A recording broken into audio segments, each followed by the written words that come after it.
નમસ્કાર મિત્રો, વિડીયોમાં તમારું સ્વાગત છે। જી હા મિત્રો, અત્યારે હાલ મોટા અને મહત્વના સમાચાર સામે આવી રહ્યા છે। તો મિત્રો, સમાચારમાં વાત કરીએ તો શરીરને સ્વસ્થ રાખવા માટે દરરોજ રાત્રે સારી ઊંઘ આવી જેટલી જરૂરી છે તેટલું જ જરૂરી સમયસર સૂવું અને જાગવું। મોટા ભાગના અભ્યાસો કહે છે કે વ્યક્તિએ રાત્રે 10 વાગ્યા સુધીમાં સૂઈ જવું જોઈએ। જી હા મિત્રો, અત્યારે હાલ મોટા અને મહત્વના સમાચાર સામે આવી રહ્યા છે। મેટાબોલિઝમને સ્વસ્થ રાખવા અને શરીરને અનેક પ્રકારની બીમારીઓથી બચાવવા માટે આ જરૂરી છે। જો કે મોડી રાત્રે અથવા 12 વાગ્યા પછી ઊંઘનારા લોકોની સંખ્યા વધુ છે। મોડી રાત્રે સૂવું અને પૂરતી ઊંઘ ન લેવી સ્વાસ્થ્ય માટે ઘણી રીતે નુકસાનકારક સાબિત થઈ શકે છે।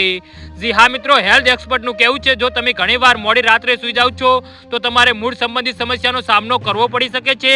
લાંબા ગાળે તે અન્ય ઘણા સ્વાસ્થ્ય સંબંધિત નુકસાનનું કારણ બની શકે છે। જી હા મિત્રો, તો આના વિશે તમારું શું કહેવું છે તો નીચે મારી કમેન્ટ બોક્સમાં જરૂરથી જણાવજો અને મારી યુટ્યુબ ચેનલને સબસ્ક્રાઇબ કરવાની ભૂલતા નહીં। વિડીયો પૂરો જોવા બદલ તમારો ખૂબ ખૂબ આભાર।